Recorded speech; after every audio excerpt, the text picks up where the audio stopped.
Terima kasih Bu Wirwarto yang sudah mendampingi kami. Untuk sesi berikutnya, silakan untuk bagi Bude, Suster, Bapak Ibu jika ada yang mau bertanya, silakan. Sambil sesi tanya jawab, silakan untuk absen. Jangan lupa di link chat sudah ada link untuk form daftar hadir, silakan diisi bagi Bude, Suster, Bapak Ibu sekalian. Oke, untuk pertanyaan yang pertama ada Ibu Elizabeth Hutagaul. Monggo dipersilahkan Ibu Elizabeth. Baik, terima kasih. Saya mau perkenalkan diri. Saya Ibu Elizabeth Hutagaul dari SMP Cinta Rakyat 1 Pematang Siantar, Wakil Kepala Sekolah Bagian Kurikulum.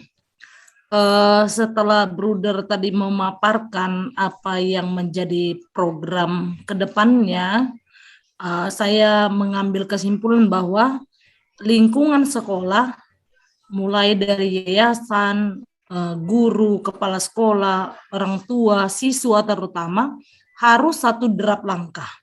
Seperti itu ya Bruder ya, sehingga kalau kita sudah satu derap langkah, apapun yang kita buat, itu pasti satu tujuannya, seperti itu.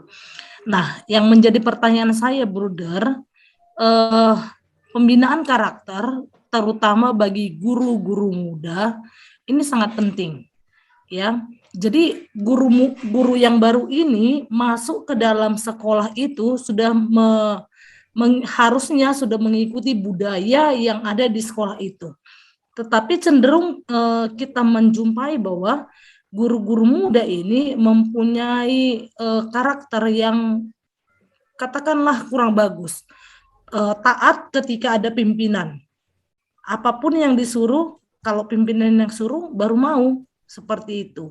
Jadi kadangkala kita melihat bahwa guru-guru senior lah katakanlah sudah memberikan contoh yang baik, termasuk budaya datang tidak terlambat, datang lebih cepat. Malah ada guru-guru yang datang ketika mau bel, seperti itu. Jadi pembinaan karakter seperti ini saya pikir sangat penting untuk disatukan dulu persepsinya begitu Bruder, sehingga rambu-rambu yang harus mereka lalui di sekolah tempat mereka mengabdi bisa menjadi acuan atau katakanlah landasan untuk kita menyatukan derap langkah. Nah, pertanyaan saya bagaimana caranya supaya karakter itu bisa menciptakan budaya mereka lah, guru-guru baru itu mengikuti budaya yang ada di sekolah yang akan mereka mengabdi, begitu Bruder. Oke, langsung saya jawab atau bagaimana? Baik, bisa langsung. Baik, Ibu Elizabeth Hutagaul. Betul sekali bahwa guru-guru itu memang harus satu visi. Persoalannya seperti yang disampaikan oleh Ibu Elizabeth, guru itu datang kan tidak bersama-sama, ada yang senior, ada yang medior, ada yang junior atau yang baru. Nah, masing-masing yayasan, kalau itu levelnya yayasan atau sekolah, harus ada tahap-tahap bagaimana seorang guru masuk bergabung di yayasan, menjadi pegawai yayasan. Kalau kami boleh berbagi, mungkin ini salah satu yang menjadi penilaian Dirjen GTK, karena di yayasan kami, Panguduluhur punya sistem bagaimana guru baru punya tahap-tahap untuk sampai menjadi pegawai tetap. Tahap pertama adalah guru orientasi atau guru honorer, itu 1 tahun. Nah, selama 1 tahun kami amati, dia mengenal, ya. Lalu saat tahun kedua mereka orientasi. Nah, pada masa orientasi ini mereka ada pembinaan khusus yang namanya Santiaji. Santiaji itu bahasa Jawa. Artinya itu dari kata sesanti. Sesanti itu penting. Sesanti itu pesan.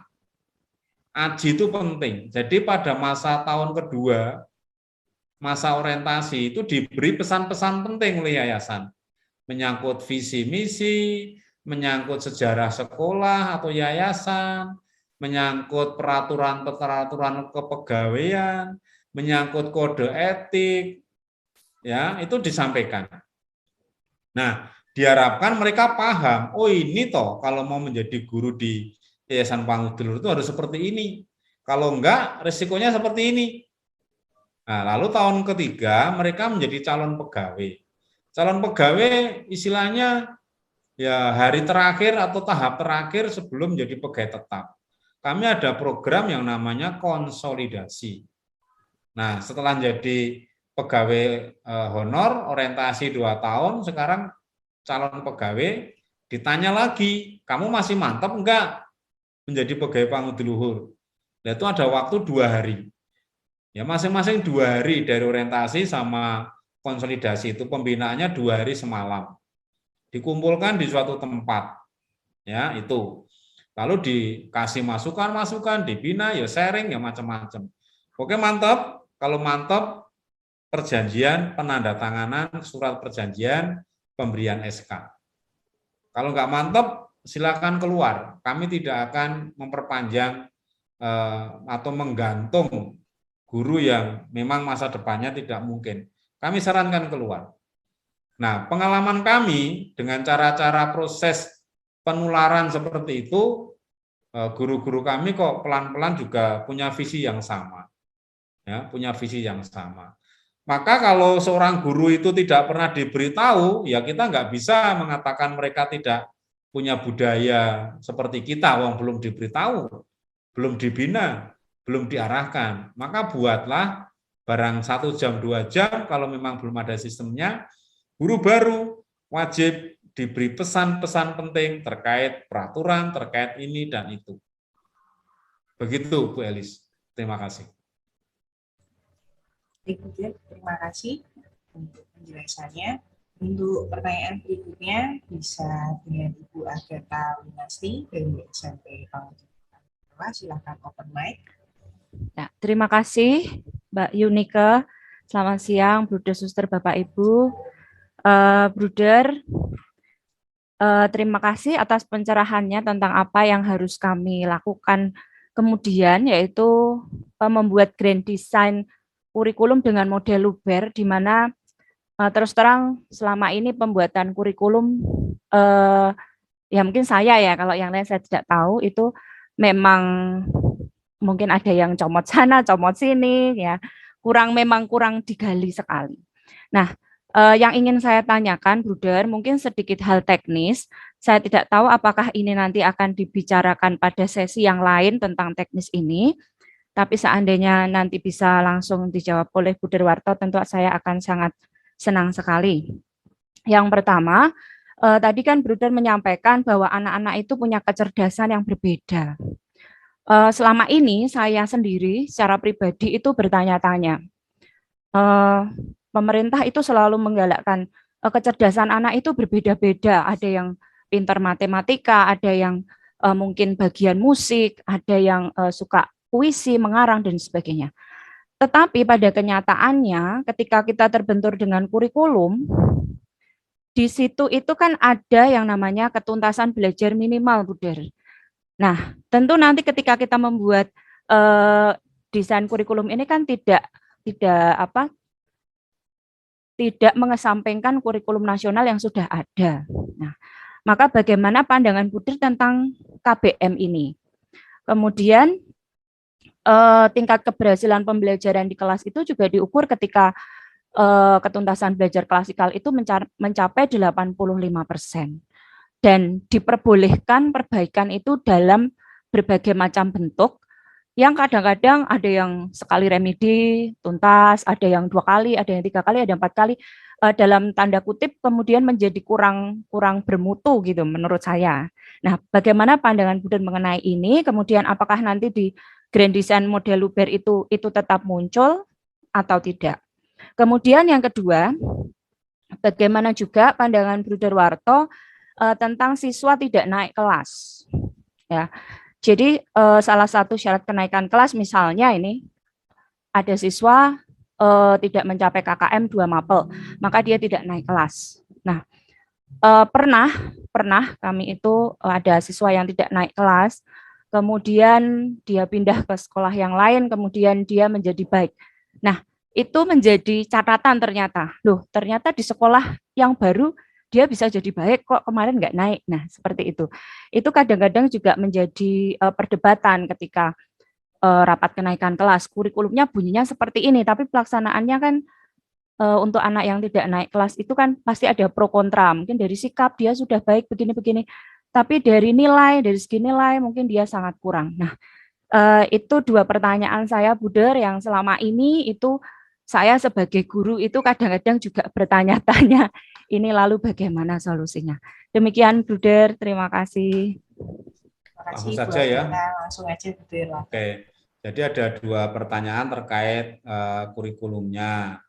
Jadi yang akan kita bangun terkait dengan program POP ini adalah soal budaya sekolah, Ibu. Budaya sekolah itu menyangkut cara guru bekerja, semangatnya. Maka ini nanti akan lebih banyak bergerak merumuskan nilai-nilai yang akan tercantum di buku 1 itu yang memuat visi misi, tujuan sekolah, dan sekitar-sekitar itu. Nanti di sana budaya sekolah yang akan dibangun itu agak diuraikan. Lalu kan di sana nanti menginspirasi, misalnya yang akan kita bangun sesuai dengan kondisi soal profesionalitas.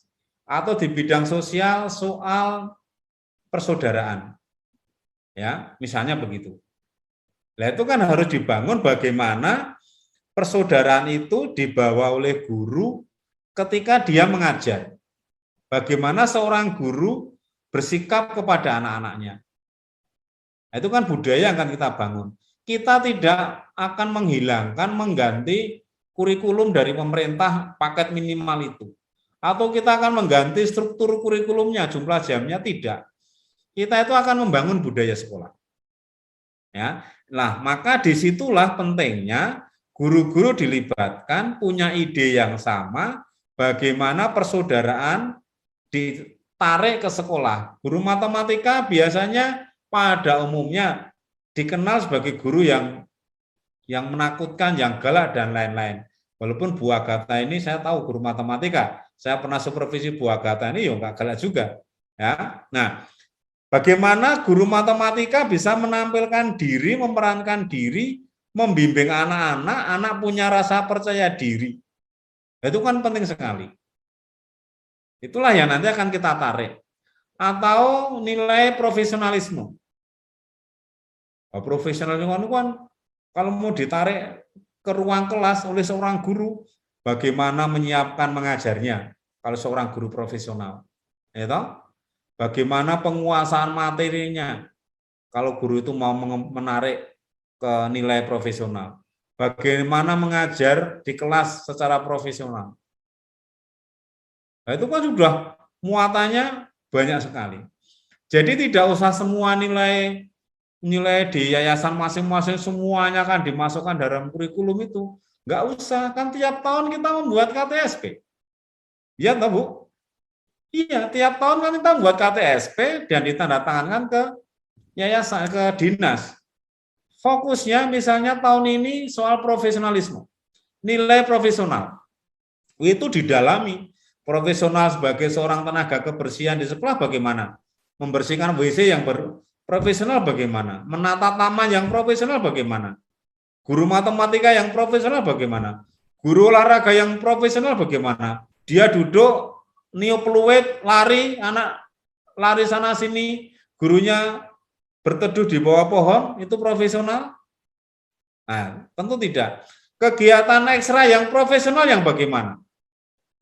Dari sisi pelatihnya, dari sisi produknya, dari sisi jenisnya.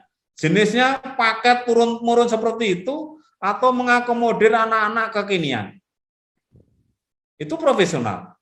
Oh, tahun ini kita akan membangun budaya profesional terkait ini. Nah, itu didalami di kurikulum itu. Tahun depan ini. Nah, itu setahun 1 atau 2 saja nilai yang akan dibangun itu bagus. Nah, maka di buku 1 kurikulum itu banyak dibahas, banyak direfleksikan, lalu ditarik di di kurikulum buku 2, silabus dan lain-lain itu, lalu karakter gurunya harus bagaimana. Sekali lagi, bicara kurikulum itu bicara guru. Sekali lagi, bicara kurikulum, bicara guru, bagaimana guru membatinkan apa itu kurikulum dan dilaksanakan lalu menjadi figur bagi anak-anak. Itulah kalau budayanya berubah, cara ngajarnya berubah. Bagaimana modelnya zamannya IT begini, gurunya tidak berubah, ya penguasaan IT-nya nggak ada, kurang. Anak-anak soal IT ibaratnya mata terpejam pun keyboardnya mana huruf A, huruf B dia hafal, ibaratnya begitu. Tapi gurunya stagnan, berhenti. Nah ini kan kita nggak berkembang, budaya belajarnya nggak ada, profesionalnya nggak ada. Kalau kita tidak bisa ngimbang gitu. Itulah sekali lagi, bicara kurikulum itu bicara guru. Intinya pada guru, jangan pernah berharap ada perubahan. Mau rumusannya bagus-bagus, kalau mental spiritual guru nggak berubah, jangan pernah berharap akan ada perubahan di sekolah Bapak Ibu. Tetap ada jongkok. Yang jongkok tetap jongkok. Ya, lalu yang kedua, terkait kentuntasan atau naik kelas dan tidak naik kelas. Bagi saya, naik kelas itu dengan KKM lembaga atau KKM institusional itu kan masing-masing sekolah punya ukuran sendiri, Bu. Sekarang itu tidak bisa dibandingkan sebenarnya. Kalau di sekolah kita, KKM-nya 75 atau 80. Mengapa 75 atau 80? Karena intake siswanya rata-rata bagus. Loh, anak-anaknya rata-rata ujian-ujian ataunya bagus. Lalu guru-gurunya dilihat dari kompetensi akademisnya, semua sarjana sesuai dengan disiplin ilmu masing-masing. Lalu sarana prasarana yang ada disediakan oleh yayasan bagus. Lalu saya sebagai pengurus yayasan, Anda digaji baik, sarjana pendidikan sesuai dengan ilmunya, disiplin ilmunya, sarana prasarana bagus, kok KKM-nya 60, ya saya menuntut loh. Enak aja Anda digaji dengan sarana prasarana yang baik kok targetnya segitu. Ya kan saya tegur, nggak boleh. Enak aja terus ibarat asal masuk kelas anaknya naik semua. Lah outputnya mau bagaimana? Nggak bisa. Ya, inilah literasi, pembelajaran, edukasi yang harus diberikan ke publik. KKM sekolah yang satu dengan yang lainnya itu nggak bisa dibandingkan sekarang. Ya. Di tempat Ibu tidak naik, bagi saya nggak apa-apa, pindah ke sekolah lain. Kita punya penjelasan ilmiahnya untuk menjelaskan itu, nggak masalah. Biar saja. Kita karakter sekolah kita harus begitu. Nggak naik ya nggak naik, kok memang. Wong hidup kadang juga tidak selalu sukses kok. Apa kita hidup sukses terus? Enggak juga toh.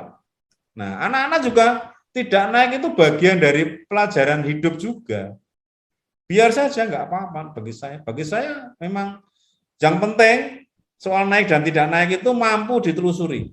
Apakah guru-guru saya mengajar dengan baik? Prosesnya dilakukan dengan baik, hak anak diberikan dengan sepenuhnya. Kalau semua proses berjalan dengan baik, sesuai dengan ketentuan, kok tidak naik, ya sudah, tetap aja tidak naik.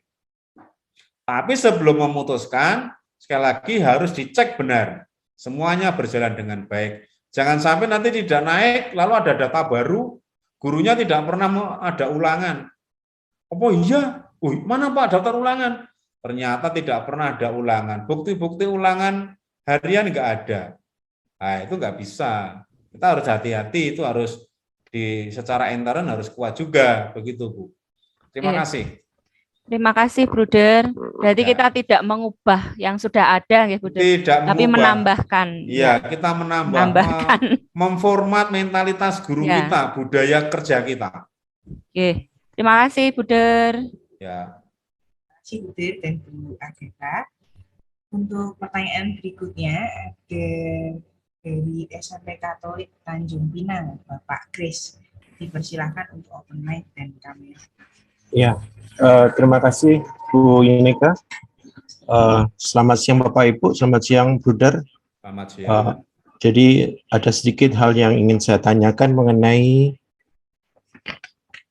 pendampingan tadi Pak.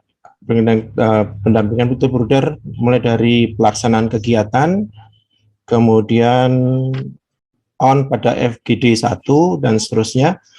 Nah itu yang ingin tanyakan karena kita juga berubah terus dalam kondisi pandemi ini, strukturnya juga berubah, kemudian perubahan mengajar shift 1, shift 2, PJJ dan seterusnya. Nah, mohon kejelasan Bruder mengenai kegiatan tersebut, struktur waktu, karena mungkin saya mendahului Bruder karena kami pun pusing dengan perubahan keadaan pandemi ini. Apakah dalam pelaksanaan nanti pendampingan kemudian perumusan bisa terlaksana pada sampai tahun depan. Kemudian yang ingin saya tanyakan pula, bagaimana rambu-rambunya? Apakah nanti dalam pembentukan mutu sekolah sesuai dengan item-item seperti kesenian, kemudian sistem organisasi, pengetahuan, kemudian yang lain, apakah juga sepaham seperti itu? Apakah yang ditekankan hanya pada bagian pengetahuan yang lain atau dalam akademik seperti itu, Bruder? Jadi, apakah mutu itu hanya sekedar akademik atau kegiatan ekskul yang lain atau membangun karakter sebagai pelajar Pancasila? Nah, dan lagi mungkin ada pertanyaan kembali, bagaimana kalau kita sudah membentuk dalam suatu kurikulum yang sudah kita sepakati di sekolah, kemudian berbenturan dengan dinas tempat, karena beberapa kali sekolah kami berbenturan secara administratif dengan dinas. Dinas memintanya seperti ini, sedangkan kita yang sudah lakukan seperti ini. Jadi berbeda dan kita harus menyesuaikan pula. Jadi kita mendapatkan pekerjaan 2 kali untuk menyesuaikan laporan yang secara administrasi oleh dinas. Begitu, Bruder. Terima kasih. Baik. Langsung, Mbak Nika? Ya, Budir, bisa langsung, Budir. Oke. Terima kasih Pak Kris dari Tanjung Pinang. Ya, Tanjung Pinang. Ya. Terkait waktu pelaksanaan on-in tadi, nanti secara teknis sekretariat akan menyampaikan Pak Kris itu.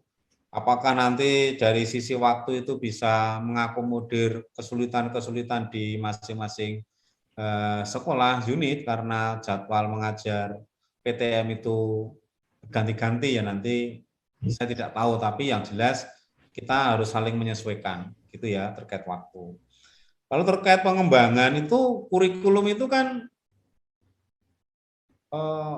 holistik ya Pak. Kita bicara kurikulum tidak hanya bicara soal kegiatan pembelajaran intra di pagi hari.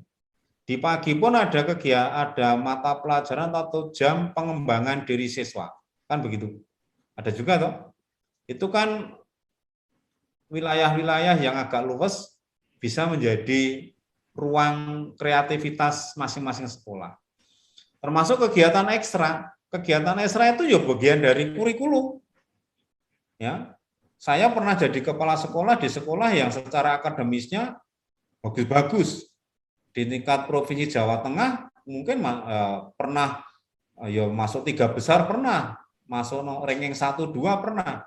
Ya, ketika masih ada ujian nasional dulu. Ya, se-Jawa Tengah itu ya ranking 2, ranking 3. Padahal di Jawa Tengah ada berapa ratus sekolah.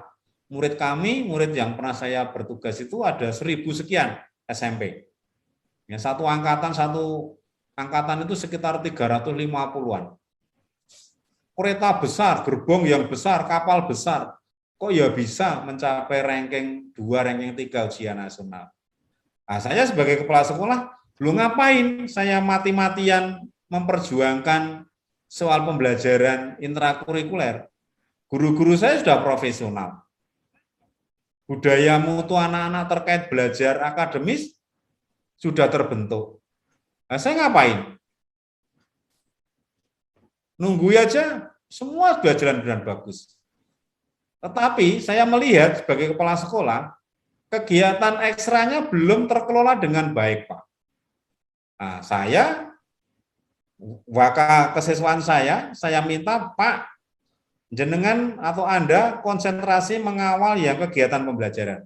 Guru BK termasuk yang kegiatan pembelajaran. Saya tak konsentrasi sedikit membangun yang kegiatan ekstra. Kegiatan ekstra saya kelola dengan profesional. Namanya profesional itu beberapa bidang yang memang bisa dipakai sebagai prestasi, saya kelola dengan baik. Pelatih harus profesional, prosesnya jelas, produknya jelas. Walaupun saya 1 tahun harus menghabiskan atau mencari dana sekitar 700-800 juta dari para donatur, dari para sponsor. Tak cari, kalau itu proyek kegiatan itu bagus, orang tua pasti akan membantu. Nah, saya ini sedikit sharing ya Pak, agak sombong juga mungkin, minta maaf ya.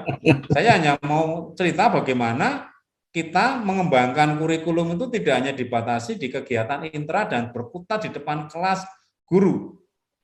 Coba yang kegiatan ekstra juga dikembangkan.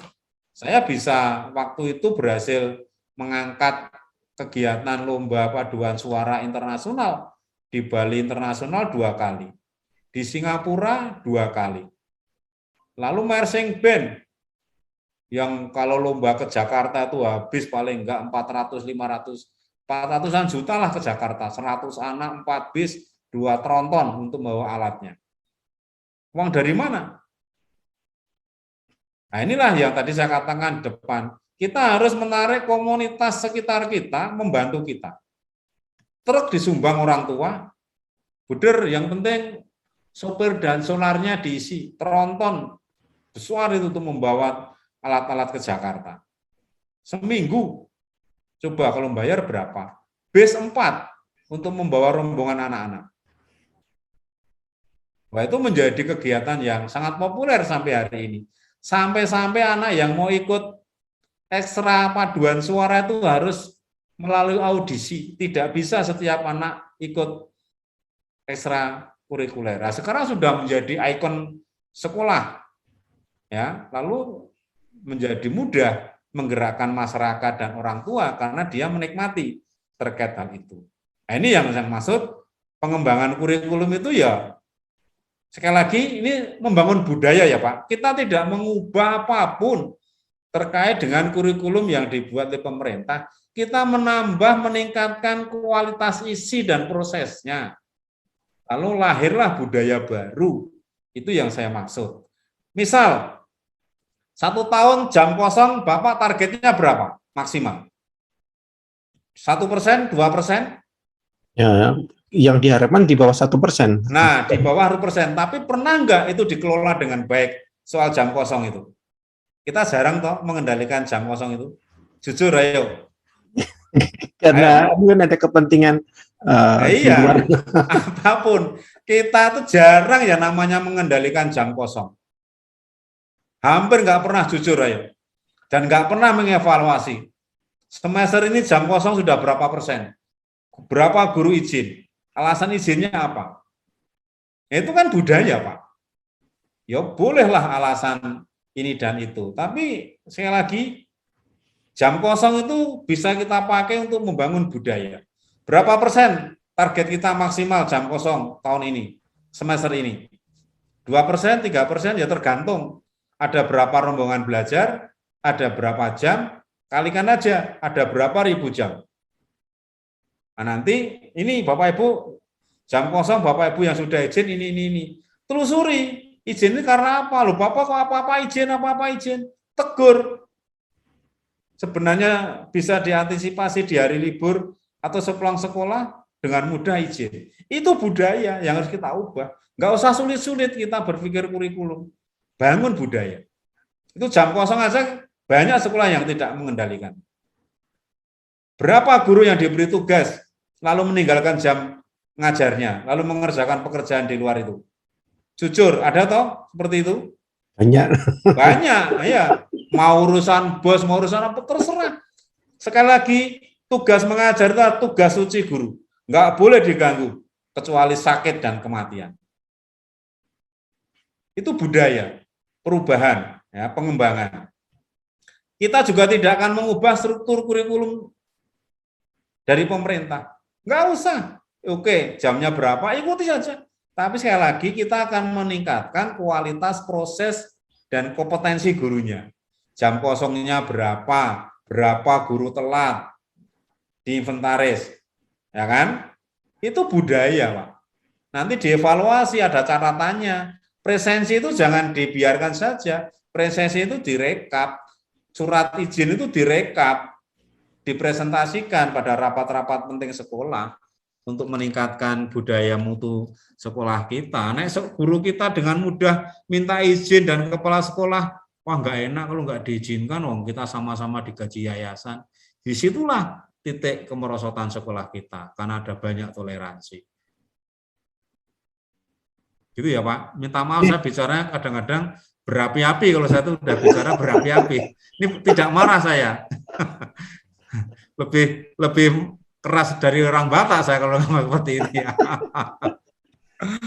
Ya, oke Pak, mudah-mudahan jawab. Oke, ya.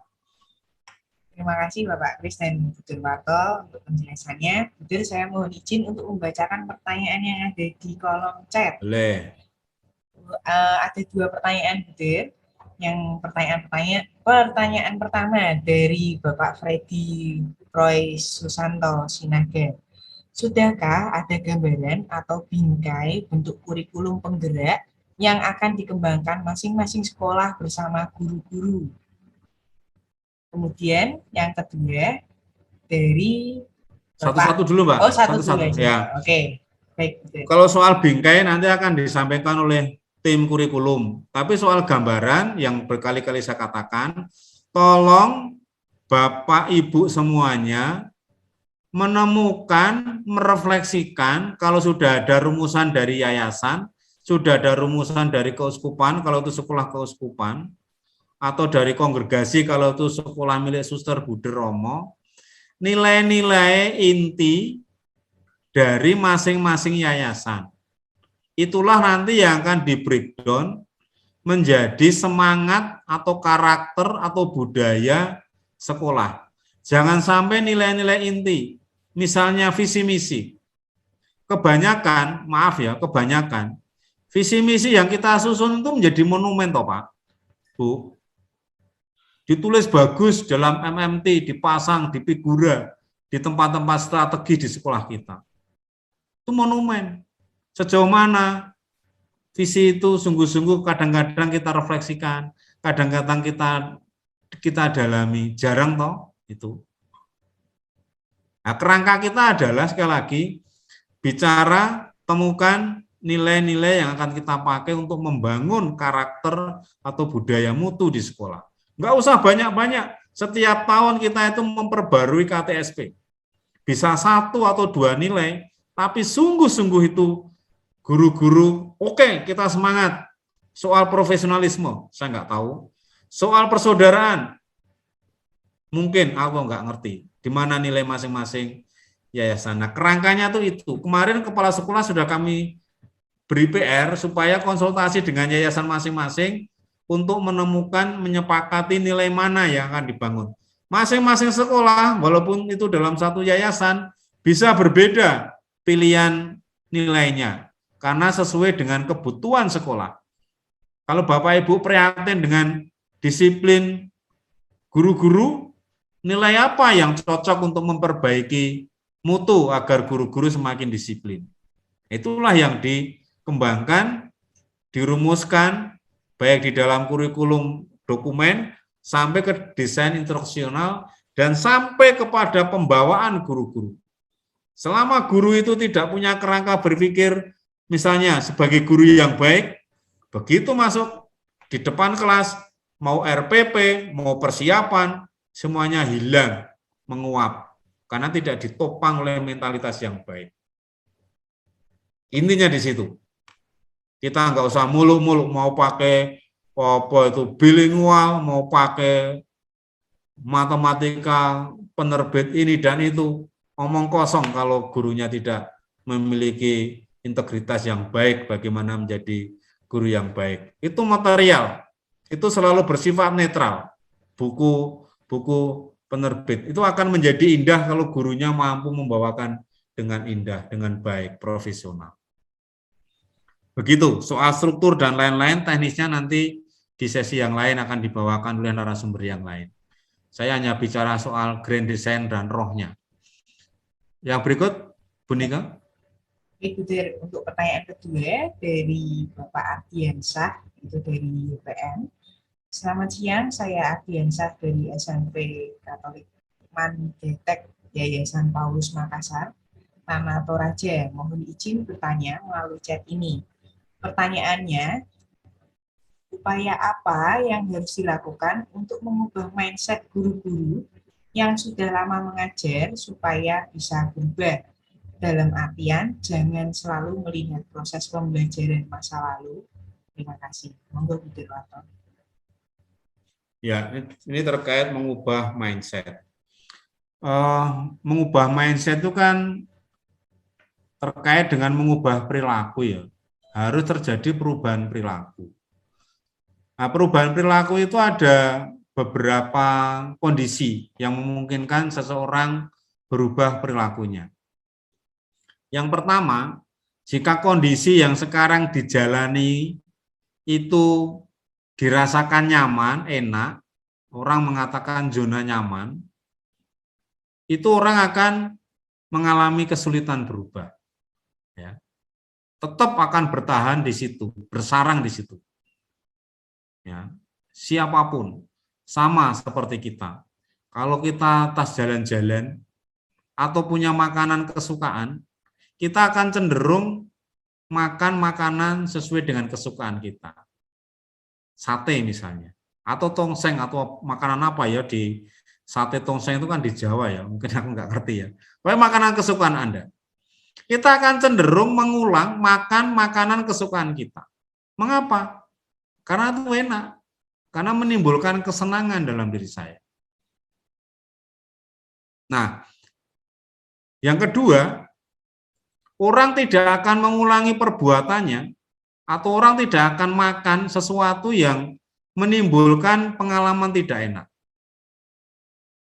Nggak akan pernah mengulang. Orang yang tidak suka atau karena alasan kesehatan makan sate kambing. Begitu makan satu tusuk saja langsung kepala nyut. Pasti di lain kesempatan dia ditawari sate juga nggak akan makan.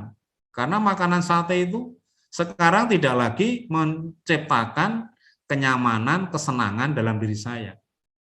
Nah, terkait mengubah mindset, bisa nggak Bapak Ibu menghadirkan suatu aktivitas yang menyebabkan rasa nyaman itu terganggu? Bikinlah gangguan. Karena perubahan itu bisa dikepung dari pinggir, Bapak Ibu. Kalau susah dari dalam hati, kita bisa dari pinggir. Ciptakan aktivitas yang membuat orang-orang yang bersarang di zona nyaman itu menjadi gelisah. Kok do belajar iki wae to? Kok belajar apa toh? Belajar ini toh, belajar itu toh. Buatlah aktivitas yang membuat orang yang mandek, stagnan itu gelisah. Nah, orang gelisah itu kan nggak nyaman. Pasti nanti dia akan bertanya. Misalnya terkait apa ya mindset yang disulit berubah, penggunaan IT misalnya. Mungkin dia nggak mau belajar. Tunjukkan saja, ini loh mengerjakan ini dengan cara ini lebih mudah. Oh iya ternyata. Nah, baru diajari. Kalau itu soal menyangkut perilaku, ada nggak keluhan-keluhan pelanggan yang disampaikan ke sekolah? Keluhan-keluhan pelanggan yang masuk ke sekolah, sampaikan saja di forum rapat. Ini loh kita ada keluhan-keluhan ini. Bagi mereka yang merasa, pasti dia berpikir, kalau enggak yo, berdasarkan keluhan pelanggan itu panggil, bina. Kepala sekolah punya tanggung jawab memanggil. Harus begitu. Dasarnya apa? Keluhan pelanggan. Keluhan pelanggan datang dari mana? Bisa dari WA, bisa dari telepon, bisa dari apa ya, email, kotak saran, dari mana lagi. Yang didengar orang luar mengatakan demikian-demikian. Nah, keluhan-keluhan pelanggan ini sampaikan kepada orang-orang yang memang kira-kira dia yang menciptakan terjadinya keluhan. Nah, diprotes, dikritik itu kan nggak enak. Jujur, siapa yang kalau dikritik hatinya merasa nyaman, damai? Ayo, jujur. Nggak ada toh? Nggak ada. Nah, kritik-kritik keluhan pelanggan itu kira-kira itu disampaikan kepada orang-orang yang memang tidak ada perubahan mindset, sampaikan ke mereka. Biar mereka nggak nyaman lalu berubah. Tapi kalau itu tetap dipelihara, ya susah. Sekali lagi, ciptakan suasana perasaan tidak nyaman terkait dengan pikiran yang mandek, yang stagnan, yang mindsetnya begitu-begitu saja. Pasti dia akan berubah. Perubahannya seberapa jauh, ya tentu masing-masing orang bisa berbeda-beda. Begitu. Itu tanggapan saya. Terima kasih. Terima kasih, Bu Dir. Satu lagi pertanyaan di kolom chat sebelum Ibu Herawati. Di kolom chat ada dari SMP Santo Thomas 1 Medan menanyakan, Bu Dir berulang-ulang mengatakan guru merupakan tokoh utama keberhasilan proses pembelajaran. Dengan demikian, gurulah yang pertama seharusnya disiapkan. Apakah dalam POP ini akan ada juga diklat untuk guru? Ya. Diklat untuk guru nanti terkait teknis pembelajarannya, Bapak, menyusun desain instruksional. Ya. Itu lebih kepada teknisnya di sana. Tapi sekali lagi harus good system, good teachers. Nah, good teachers-nya ini yang menjadi tanggung jawab unit kerja masing-masing. Kami tidak bisa bersentuhan terkait dengan bagaimana menjadi guru yang baik.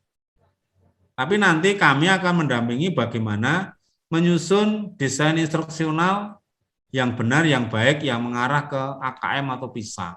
Itu sih oke. Tapi sekali lagi, itu tidak akan banyak membantu selama kita tidak mampu mengubah budaya yang kurang baik menjadi berbudaya lebih baik atau budaya mutu sekolah. Begitu. Kita belum bicara teknis. POP ini gerakannya adalah gerakan membangun budaya atau atmosfer sekolah. Sekolah penggerak itu bicara soal membangun budaya mutu, soal kompetensi guru, sesuai dengan nilai-nilai lokal, sesuai dengan nilai-nilai yayasan, sesuai dengan visi misi kehadiran sekolah di tempat itu. Begitu saya kira jawaban saya. Baik, Bu Dir.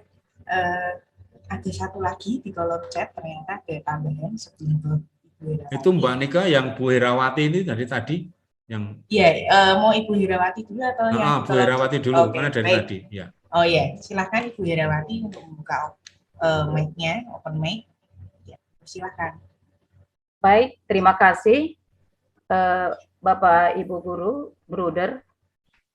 Pada saat ini saya dari sekolah SMP Panti Budaya Kisaran ingin bertanya sekaligus minta sharing kepada Bruder tentang budaya literasi, yang mana pada tadi pagi Bruder Martin telah memaparkan bahwa kualitas pendidikan Indonesia, yaitu menurut standar PISA 2016, di situ dikatakan bahwa menurut hasil PISA 2016 bagi anak usia 15 tahun, menurut hasil seminar Ketua PGRI Nasional tahun 2020, kemampuan reading atau tingkat literasi untuk anak usia 15 tahun yaitu sangat rendah. 50% tidak mampu menjelaskan pokok gagasan dan tidak memahami kaitan antar teks atau kalimat dan seterusnya. Hal ini memang, Bruder, ini sangat kami alami di sekolah kami, apalagi sekolah kami ini termasuk sekolah kecil. Yang mau saya tanyakan, Bruder, ini sudah membudaya bagi kami, terutama juga saya sendiri, budaya literasi yang sangat rendah. Sangat rendah, apalagi sekarang di zaman daring, yang mana seluruhnya siswa, guru, yang yang sedikit menomorsatukan apa-apa sedikit mencari di Google, dan adapun yang kita sediakan buku teks yang menjadi sumber belajar itu sangat jauh dari apa yang diharapkan siswa maupun guru, termasuk juga saya sendiri, tidak lagi menarik untuk membaca buku dan mencari sesuatu itu di dalam buku, sehingga memang sesuai dengan pemaparan Bruder Martin tadi di sesi pertama, itu memang sangat fakta dan itu sangat kami alami. Yang mau saya tanyakan, Bruder, bagaimana menanamkan budaya literasi di kalangan guru dan di kalangan siswa juga. Dan kami juga mau ingin minta sharing, berbagi dari apa yang Bruder lakukan di sekolah Bruder, sehingga nanti budaya literasi ini bisa kami laksanakan atau kami contoh sesuai dengan apa yang sudah mungkin Bruder lakukan di sekolah Bruder. Sekian, Bruder, terima kasih. Baik, betul Bapak bisa langsung menanggapi. Ya. Terima kasih, Ibu. Jadi soal budaya literasi itu sangat kompleks. Mengapa seorang guru itu budaya literasi dipahami untuk tidak sekedar membaca ya. Literasi harus dipahami sebagai daya upaya untuk memahami sesuatu secara lebih mendalam. Itu harus begitu, membaca itu caranya. Nah, itu sama dengan pertanyaan sebelumnya yang bagaimana mengubah mindset. Loh, ngapain aku baca? Begini saja, oke-oke aja kok. Orang tua protes ya tidak, anak-anak protes ya tidak. Loh, apa yang saya cari? Ya kan? Nah, itu tadi, itu secara nggak sadar membangun mindset-nya, dunia nyaman tadi. Nah, guru-guru yang seperti itu ya majnun, tidak berubah, tidak berkembang, begitu-begitu saja. Lalu auranya itu nggak ada energi positif yang memancar. Hanya seperti buruh, masuk ya wajah dingin-dingin saja. Ya, tidak ada antusias yang memancar dari guru-guru. Nah, ini kan gimana orang-orang seperti ini, guru-guru seperti ini, orang tidak perlu banyak penjelasan. Biasanya orang tua dan lain-lain enggan berjumpa dengan guru-guru yang seperti ini. Ya, dingin. Sekolah kita dingin, apatis, kira-kira begitu. Nah, coba Bu, kita sekali lagi kita bongkar rasa perasaan nyaman seperti itu, kita bongkar. Caranya gimana ya? Ada enggak angket kepuasan pelanggan? Kalau belum ada, coba dibuat pada akhir tahun, pada akhir semester. Ini kan menjelang semesteran. Buat aja kecil. Bagaimana tingkat pemahaman, pengetahuan Bapak Ibu guru? Apakah Bapak Ibu guru menjelaskan dengan baik? Apakah Bapak Ibu guru ketika mengajar dengan sikap bahasa tubuh, bahasa lisan yang antusias? Nah, itu hal seperti itu. Nah, coba dibuat angket begitu, nanti hasilnya bagaimana? Kalau hasilnya buruk maupun baik, dibahas di forum guru. Ini loh Bapak Ibu, hasil angket kepuasan pelanggan kita seperti ini. Pelanggan internal dan pelanggan eksternal. Pelanggan internal adalah kalau Ibu, kepala sekolah dan wakil kepala sekolah, pelanggan internalnya adalah guru. Mengapa demikian? Karena seorang guru itu harus mendukung, tadi di depan saya katakan. Seorang guru itu harus mendukung kepala sekolah dan stafnya dalam mencapai tujuan lembaga itu. Jika guru-guru itu sebagai pelanggan internal kepala sekolah dan wakil kepala sekolah, menurut penilaian kepala sekolah buruk, wajib disampaikan. Saya sebagai kepala sekolah, saya sebagai wakil kepala sekolah tidak puas terkait dengan tingkat atau berapa buku yang dibaca selama setahun. Itu punya hak. Itu pelayanan prima, Bapak Ibu, prinsip pelayanan prima. Itu dari sisi pelanggan, kepala sekolah, dan wakil kepala sekolah. Tapi ingat, wakil kepala sekolah dan kepala sekolah itu adalah pelanggan internal guru-guru. Guru-guru juga harus ditanya, suruh memberi masukan kepada kepala sekolah dan stafnya dengan pertanyaan-pertanyaan yang tentu harus disusun dengan baik. 5 saja atau 10 pertanyaan. Apakah apakah kepala sekolah memberikan contoh semangat yang baik? Ya dan tidak, itu aja nggak apa-apa kok. Apakah staf kepala sekolah memberikan contoh yang baik dalam hal disiplin? Ya, tidak. Atau kalau mau gradasi ya baik, sangat baik, tidak baik, 1, 2, 3, 4 itu. Boleh. Coba dibuat angket kecil seperti itu internal dulu. Jadi lalu ada kesempatan saling mengungkapkan, ini loh Bapak Ibu Guru, saya sebagai kepala sekolah, saya sebagai wakil kepala sekolah itu punya kerinduan seperti ini.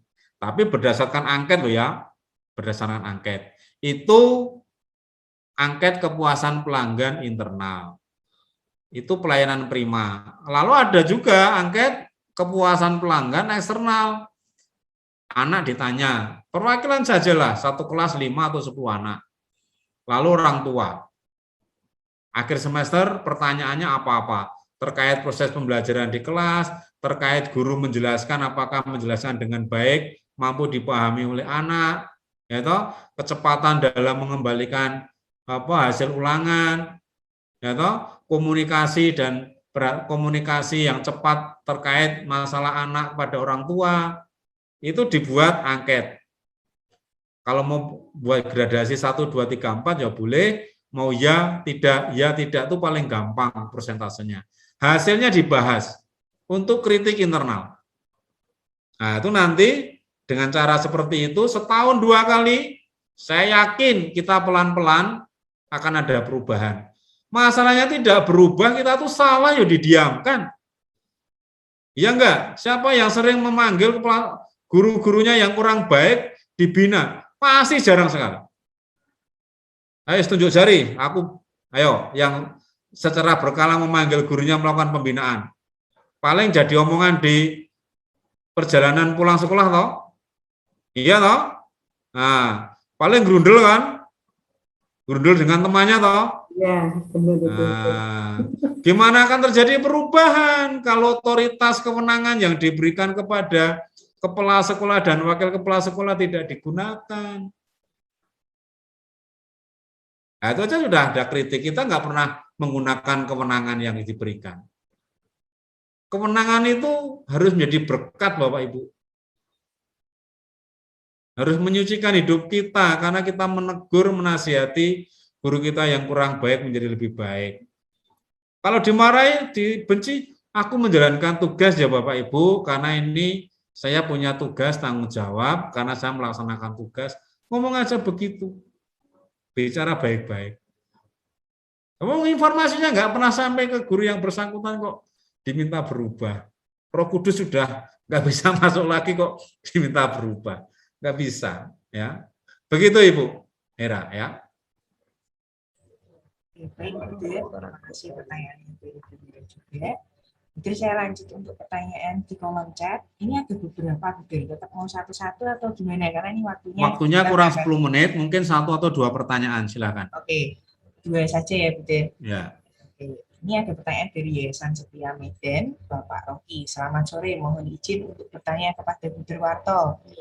Jika harus memilih sebuah desain instruksional yang sangat atau paling mempresentasikan program Luber ini, apakah model instruksional yang direkomendasikan oleh Buder untuk implementasi dan pengembangan program Buder ini, atau bolehkah merancang sendiri bersama guru dan sekolah?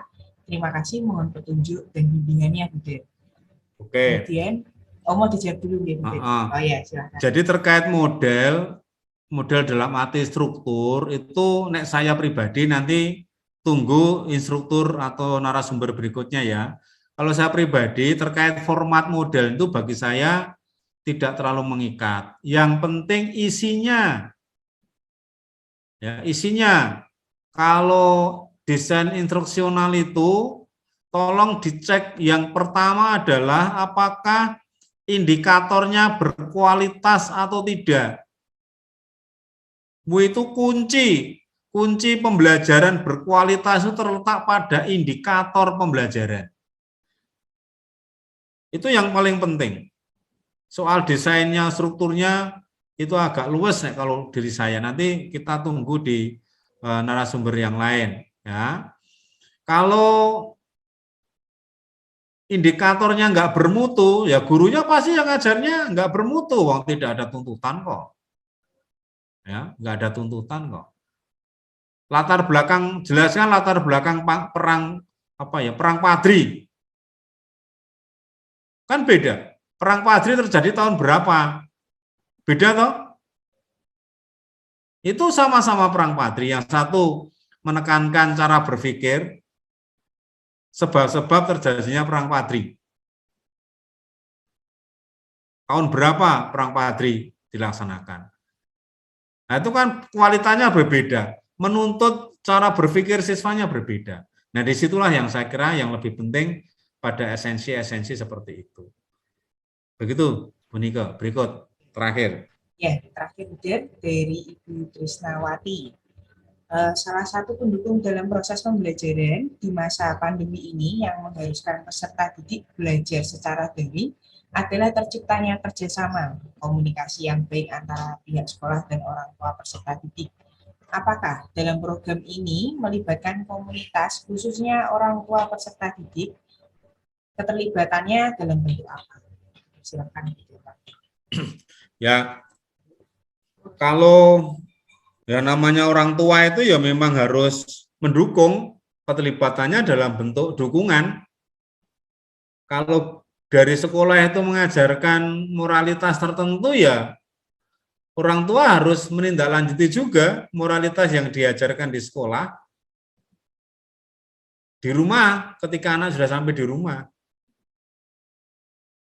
Itu bentuk dukungan. Kalau ada PR, kita akan menjunjung tinggi soal kejujuran, ya orang tua harus mengkondisikan bagaimana anak mengerjakan PR, dikerjakan dengan cara jujur. Dan seterusnya, itu bentuk-bentuk dukungan. Sekarang itu kan menurut saya, pengamatan saya, paling sulit itu kan mengajarkan pendidikan agama. Sama PPKN, coba. Kita itu kan memberikan contoh negarawan yang jujur, yang berbakti kepada nusa dan bangsa. Itu siapa? Nah, seorang menteri tiba-tiba diciduk KPK karena korupsi kok. Guru PPKN kan sudah runtuh di situ. Iya. Piye? Wong guru PPKN itu soal hidup berbangsa dan bernegara, cinta tanah air kok. Nah, public figure-nya seperti itu. Yang diomongkan, yang disampaikan oleh guru, bagaimana kita harus bekerja, bertanggung jawab, cinta bangsa dan tanah air. Dengan mudah seorang menteri ditangkap KPK dalam hitungan bulan, dalam hitungan bupati, gubernur tangkap KPK karena korupsi. Lah bisa-bisa toh. Terus siapa yang bisa dipakai untuk contoh? Bagi saya itu paling sulit.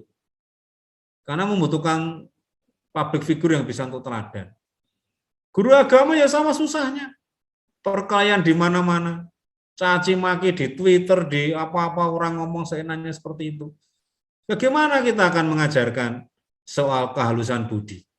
Anak-anak diberi contoh kayak gitu kok. Sulit toh jadi guru agama sekarang. Karena menyangkut keteladanan, tidak hanya soal pengetahuan. Nah, itu yang saya kira harus kita perhatikan di situ, ya. Guru matematika ya karena menyangkut kognitif ya dari dulu sampai sekarang asal gurunya pandai, cerdas, mengajarkan ya begitu-begitu. Dengan rumus hasilnya seperti itu. Anak yang berbakat matematika selesai sudah di meja, di alat tulis dan seterusnya. Tapi guru-guru moral itu sekarang paling sulit. Mau beri contoh-contoh apa? Gurunya sendiri juga tidak selalu mampu memberi contoh. Kadang mau memberi contoh orang lain mencari susahnya minta ampun kok. Katanya tripusat pendidikan itu sekolah, keluarga, dan masyarakat. Nah, masyarakat kita kan pada umumnya yang, aduh Bapak Ibu, ya sudahlah minimal guru-guru kita bisa dipakai untuk contoh. Itu yang harus terdekat dengan anak-anak. Yuk kita bangun. Ya, kita bangun. Saya itu di Jakarta ya pernah. Saya pas jajan dengan beberapa bruder di rumah makan malam, ada anak pulang sekolah dengan mamanya, masih pakai seragam. Padahal mana ada sekolah yang tidak melarang anaknya, yang memperbolehkan anaknya merokok. Enggak ada toh. Anak itu masih pakai seragamnya SD, kok mungkin kelas 5, kelas 6, anak laki-laki. Jajan, ibunya merokok di depan anaknya pas makan bareng. Nah, itu seperti apa? Seperti itu. Jadi dukungan orang tua itu harus sevisi, semisi dengan sekolah. Nah, sekolah melarang anak-anaknya merokok, ya oke lah, gimana orang tua itu harus bisa menjelaskan begitu. Nah, orang tua itu sekolah mengajarkan bagaimana pendidikan karakter kalau makan berdoa ke gereja, tapi orang tuanya tidak pernah melakukan hal yang sama. Selesai sudah, sampai pintu rumah anak-anak bubar semua yang kita ajarkan. Tamat, selesai. Itulah dukungan penting orang tua. Terima kasih. Baik, terima kasih Bu Derwanto untuk penjelasannya di diskusi pada siang hari ini. Untuk Buder, Suster, Bapak Ibu, jika masih ada pertanyaan bisa lanjut di WA Group, bisa berdiskusi di sana, berdinamika di sana. Nanti ada tim-tim khusus untuk yang mendampingi. Sekarang waktu sudah menunjukkan pukul 3. Terima kasih atas pendampingan dari Buder Albertus Suwarto FIC dalam sesi kedua ini. Kemudian sebelum kita tutup kegiatan kita hari ini, mari kita lakukan yel-yel lagi, biar semangat lagi, biar kebersamaan kita sangat berarti, karena masih jauh ke depan sampai tanggal 28 Oktober. Kita open mic semua, kita open kamera semua, dengan penuh semangat kita lantangkan siapa kita, dan kita gerakan lupir di dalam diri kita dan bisa membangun komunitas di sekolah-sekolah masing-masing. Oke, siapa kita? Instruktur. Siapa kita? Instruktur. Luar biasa. Luar biasa. Literasi. Oke. Karakter luar biasa. Yes. Oke, mari kita tutup kegiatan sesi hari ini, sesi kedua bersama dengan Derwanto, dengan kita menutup dengan berdoa. Mohon bantuannya kepada yang kedua, Suster Ferdi dari Putri Cahaya Miden untuk membantu kita dalam doa penutup, dan mohon berkat dari Suster. Silakan Suster bisa. Ya, sebentar. Oke, ya. Baik, Bruder, para Bapak dan Ibu Suster, mari kita mengakhiri kegiatan kita pada hari ini dengan doa. Dalam nama Bapa dan Putra dan Roh Kudus. Amin. Allah yang Maha Baik dan berbelas kasih, kami mengucapkan syukur kepadamu karena rahmat dan kebaikan-Mu yang menyertai kami dalam kegiatan diklat instruktur pada hari ini, mulai dari tadi pagi hingga pada sore hari ini.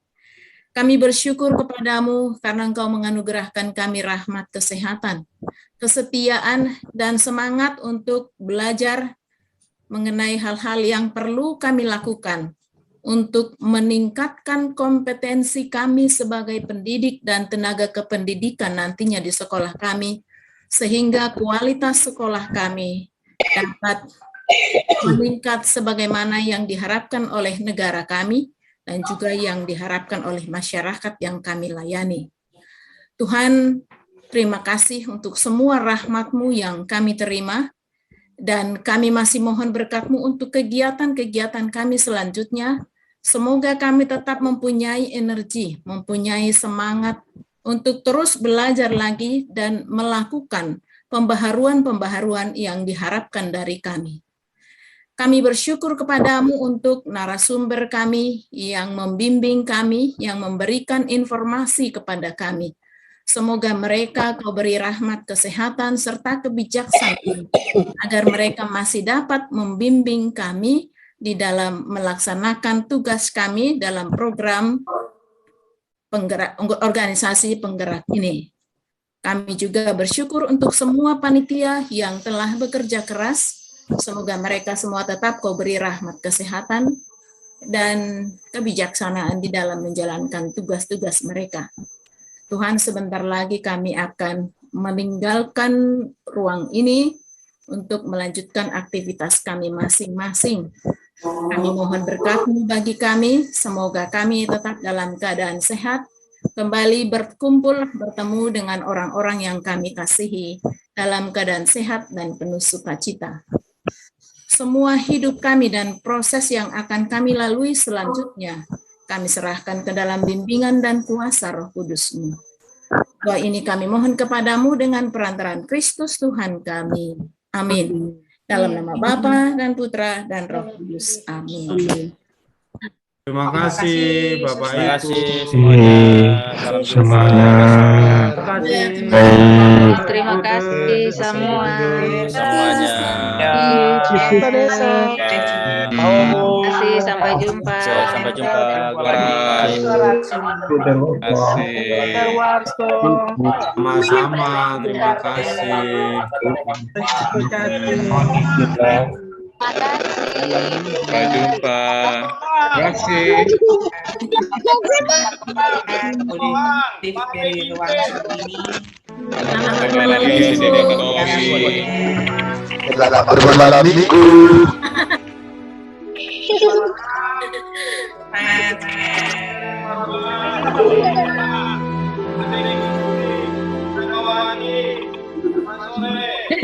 Sore Bapak Ibu. Oke,